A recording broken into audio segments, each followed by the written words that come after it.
Hi, welcome to Coach's Corner. I'm Morgan Evans, and today we're talking to the JV baseball coach, Mr. Ellison. Yes. So how are you doing today? I'm doing great. How are you doing? Good, thank you. Good. So how's the season been so far? All right. Well, the JV season, the whole purpose of the JV team is to develop our players to move on to the varsity level. So when you ask how the JV season has been, a lot of people want to hear a number like we went 9-6. And I get that that's the team's record. Right. But the role of the JV is not necessarily just to win every game. Our goal is to develop kids to move on to the varsity level. So the first meeting I have every year with every JV team is we talk about the expectations. And my expectation is for you as a JV player not to stay on the JV team. I want you to work hard, create opportunities for yourself so that you move on to the varsity, hopefully this year, and if not this year, certainly next year. So when you say, how did we do this year? Our record was 9-6, but more importantly, we had 5 JV kids who started off on the JV team who were eventually moved up to the varsity. And 2 of those JV kids are now starting on the varsity, which is really a testament to how hard they've worked. And when opportunities opened up on the varsity, they were ready to step in and perform. A good example, we had our starting third baseman had an appendectomy on Monday. Tyler Courtney, right? Yeah, Tyler Courtney Okay. is out with an appendectomy. Had his appendix taken out on Monday morning, and we played in the region tournament yesterday. So all of a sudden, we now have, because of injury or illness, we have an opening in the varsity lineup. So we were able to move a JV kid, Mitchell Sutton, moved over and started at third base. The other third baseman we had is Cole Evans. He was on the varsity already, but he was already playing shortstop because Richie Post is hurt. Right. So when injuries happen, and they always happen, I mean, something always seems to come up, whether it's minor or major, we want our kids to be prepared to move in and take advantage and play, right? We had to make a defensive, offensive type adjustment and moved the left fielder, Matt Mullins, moved him into second base because that was originally his position growing up. So now we have a hole in left field, and Cole Gilly, who was the starting left fielder for the JV all year long, has now jumped in as the starting left fielder for the varsity. And so those 2 guys made that jump and are able to contribute on the varsity immediately. Cole hit over 400 on the junior varsity and is now hitting right at 400 for the varsity. Mitchell was our starting shortstop all year on the junior varsity, and now is playing third base and also started at second base for the varsity prior to Tyler's injury. So obviously Tyler's injury moved Mitchell to third, which opened up the hole at second. That moved Matt in and led to Cole being on the left. The other 3. Jake Blindstrom has also been moved up. He's more of a courtesy runner, speed guy. Is he a sophomore this year? He is a sophomore this year, right? All these guys are sophomores. Okay. And then Charlie Mizell, who you don't think about things like this, but there are roles that are on the varsity team that you don't really anticipate. Hey, we got to have a kid for that. And we have a kid that is Charlie, who has worked hard at being a good catcher. He was our number 1 catcher on the JV. And then we needed a bullpen catcher, which the bullpen catcher doesn't get a lot of glory. Right. It doesn't get in the game a whole lot. But when we need somebody to go to the bullpen in the middle of an inning and get a relief pitcher warmed up, that's an important job. Right. Somebody's got to do that, right? And so Charlie has stepped into that role and does that. So he's a guy that moved. He's a 10th grader as well. And then we have a freshman guy named Brian Port, who started on the JV this year, mostly at second base, but now has jumped up to the varsity, played in a few varsity games in the middle infield and a shortstop and second base. But those 5 guys all started off on the JV level and then made progress to help the varsity this year.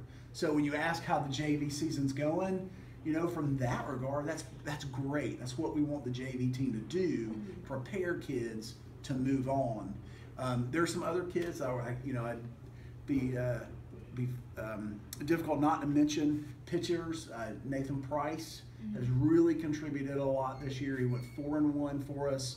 Anytime I pulled some stats on him as a pitcher, his ERA this year was a 1.88. Wow. So for a JV high school pitcher to have an ERA under 2 is really amazing, right? So he did a great job. He went 4-1 for us, led us in the innings pitch, and we keep a stat in our pitching stats called a WHIP, which basically measures the number of runners you allow per inning. So it's hits and walks and hit by pitch. Those things all added up, divided by how many innings you pitch. And his WHIP was at 1.07.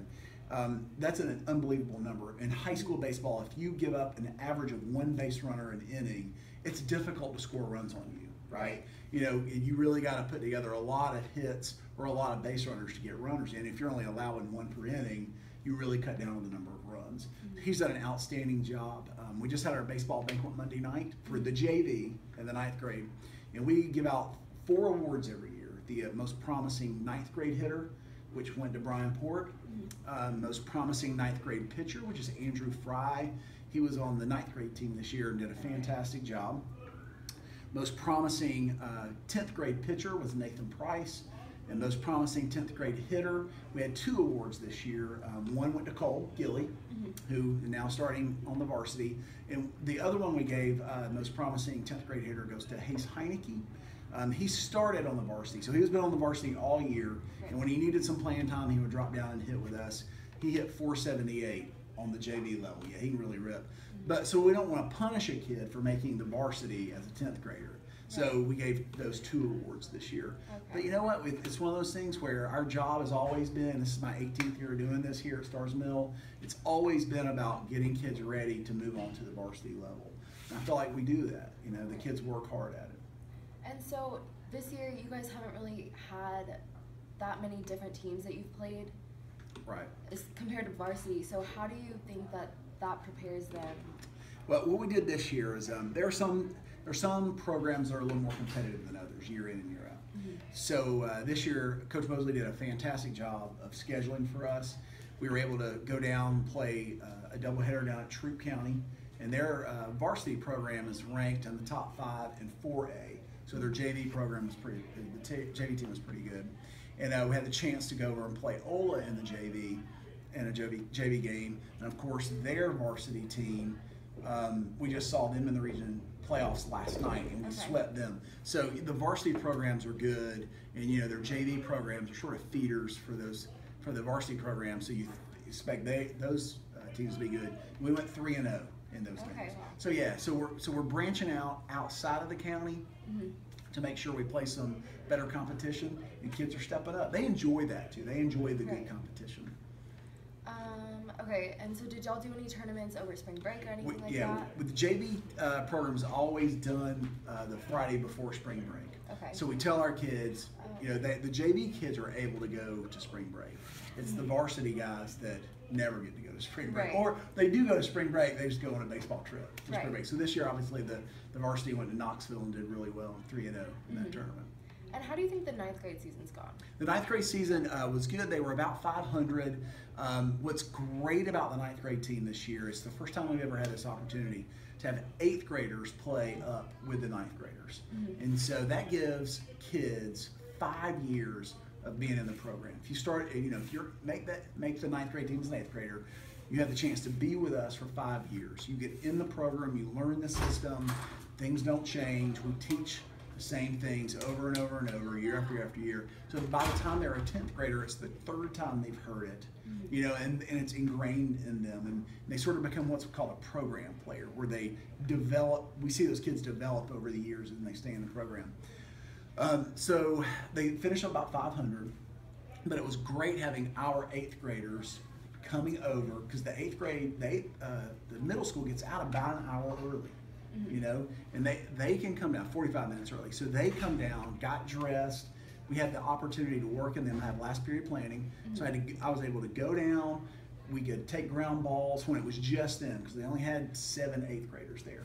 So they get plenty of reps. We took ground balls. We were able to hit in the cage. You know, they had extra practice time that even the 9th graders didn't have, because they got out of school early. And that was a huge advantage. It won't show up this year, but it'll show up down the road. Does that Right. make sense? Mhm. So I like that the Georgia High School Association of Fayette County has allowed us to do that. Right. So that way we get to incorporate more of those 8th graders in. All right, and last question. Okay, so besides the 5 guys that you've mentioned, who do you see going to varsity next year? Well, kids who make varsity, it all depends on their tryout next Right. year, right? So I can't sit here in good faith and say this kid, and this kid, right? I mean, Right. It's not going to be the way it works. We expect big things. Hopefully, they will continue to develop. Nathan Price, of course, and Michael Norton, certainly. Hopefully, he's going to continue to work hard. Talk to him about that.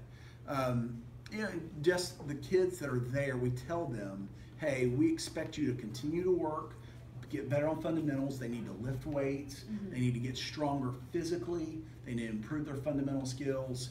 And then we'll see how the trials go next year. Gotcha. Because, Yeah. I mean, there's a lot of seniors that are leaving. Yeah, we're going to lose 10 seniors this year. We're going to Right. graduate 10 of the 21 that are on the team. So that drops it down to 11. Right. And so if assuming that everyone comes back, that's 11. So then we usually carry somewhere around 18 or so. That's a general number. Okay, and are you going to try to look to do as many pitchers as there are this year on varsity? Or no? That's funny.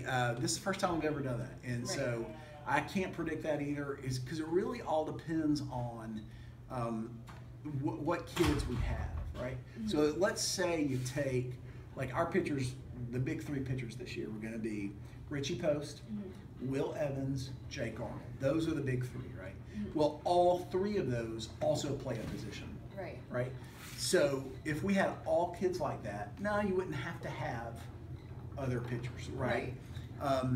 But we also have kids that contribute that are pitcher only. Right. So kids like Jared Kumro and Killian Smith and Reagan Anderson and those guys are what's called pitchers only. So Right. they only pitch. That means you've got to have more position players because those guys aren't going to play the field when they're not pitching. Right. So that's why we have such a high number this year. Our initial cut at the beginning of the year had 21 kids listed on the roster, and a lot of that is because we had so many of the pitcher onlys, the POs. That was really one of the main reasons after we took the trip down to South Effingham at the very beginning of the year with the varsity, we realized, hey, we don't have a bullpen catcher. Right. I mean, matter of fact, in that game, Coach Mann, who called in high school, but was with us for the first time this year, he had to go to the bullpen and catch the relief pitchers. And if he's doing that, he can do it. He's physically capable, but that means he's not coaching. Right. And that's too great of an opportunity cost. So that that's that. We needed someone else to go be the bullpen catcher, and that's sort of when we realized, hey, we don't have another courtesy runner. Hey, we don't have a pinch hitter off the bench. Hey, we don't have another defensive player in the middle of the field. Those kind of things. Gotcha. And that's where those guys opened up an opportunity, and those guys on the JV were able to jump into it. Gotcha. All right, well, that concludes Coach's Corner. Join us next time. Thank you. Thanks.